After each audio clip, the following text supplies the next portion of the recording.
اللهم صل على محمد وآل محمد.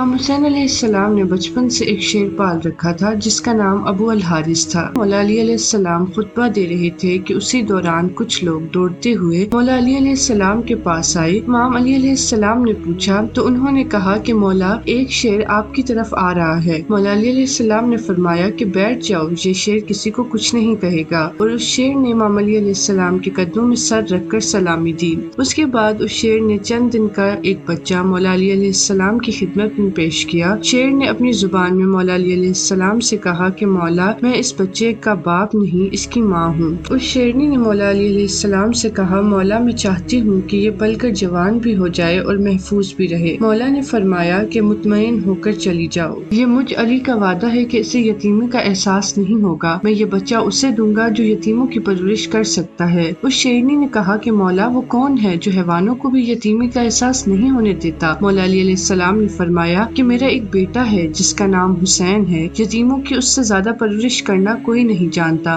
مولا علی علیہ السلام نے فرمایا اے حسین یہ شیر کا بچہ آپ لے جائیں۔ امام حسین علیہ السلام نے اس چند دن کے بچے کو اٹھایا، اس کے سر پہ شفقت سے ہاتھ پھیرا اور فرمایا کہ آج سے اس کا نام ابو الحارث ہے۔ ابو الحارث کی بچپن سے ہی امام حسین علیہ السلام سے دوستی ہو گئی، وہ ہر جگہ پر امام حسین علیہ السلام کے ساتھ رہتا تھا۔ اس شیر کو امام حسین علیہ السلام سے انتہائی محبت و عقیدت تھی۔ جب یہ شیر بڑا ہو گیا تو کچھ لوگ مولا علی علیہ السلام کے پاس آئے اور کہنے لگے یا علی اب یہ شیر بڑا ہو گیا ہے، ہمیں اس سے خوف آتا ہے کہ یہ کہیں ہمیں نقصان نہ پہنچا دے۔ مولا علی علیہ السلام گھر تشریف لائے اور امام حسین علیہ السلام سے فرمانے لگے بیٹا میں نہیں کہہ رہا مگر عرب کے لوگ کہہ رہے ہیں کہ ابو الحارث جوان ہو چکا ہے، اب اس سے ہمیں خطرہ ہے، بیٹا ابو الحارث کو آزاد کر دو۔ یہ سنتے ہی امام حسین علیہ السلام کی آنکھوں میں آنسو آ گئے۔ مولا علی علیہ السلام کو دیکھ کر مسکرائے اور اپنے بابا سے کہا جیسے آپ کا حکم ہے۔ جب امام حسین علیہ السلام تہجد کے وقت شیر کو خوراک دینے کے لیے گئے تو ابو الحارث نے کہا مولا آج اتنی جلدی احسان؟ مولا نے ساری بات سنائی، ابو الحارث کو بتائی۔ ابو الحارث نے کہا ٹھیک ہے مولا میں جانتا ہوں، لیکن ایک خواہش ہے کہ زندگی میں ایک مرتبہ آپ سے دوبارہ ملاقات ضرور ہو۔ امام حسین علیہ السلام نے فرمایا کہ اے ابو الحارث تاریخ یاد رکھنا 10 محرم 61 ہجری میدان کربلا کی ٹیلے کے پاس سے تمہیں ایک آواز آئے گی، بس اس آواز پر چلے آنا، مجھ سے ملاقات ہو جائے گی۔ ابو الحارث نے کہا مولا آواز کون دے گا؟ آپ؟ تو آپ نے فرمایا نہیں۔ ابو الحارث نے کہا آپ کے بھائی عباس؟ آپ علیہ السلام نے فرمایا نہیں۔ تو امام نے فرمایا ہماری اماں فضا سلام اللہ علیہا تمہیں آواز دیں گی۔ آج بھی کربلائے معلیٰ میں وہ مقام موجود ہے جہاں سے بی بی فضا سلام اللہ علیہا نے ابو الحارث شیر کو آواز دی تھی۔ امام نے جب ابو الحارث کو آزاد کیا تو آپ نے فرمایا اے ابو الحارث تم ملک عراق میں چلے جاؤ، وہاں پر نینوا کا ایک جنگل ہے، اس جنگل کا بادشاہ شیر مر چکا ہے، تم وہاں چلے جاؤ اور وہاں پھر جا کر بادشاہی کر لو۔ جو امام حسین علیہ السلام کا حکم مان کر ابو الحارث مدینے سے چلا گیا۔ وہ عاشور کی شام تھی کہ جب امام حسین علیہ السلام شہید ہوئے۔ امام حسین علیہ السلام کی شہادت کے بعد شور و غل بپا ہوا۔ ابن سعد کا حکم تھا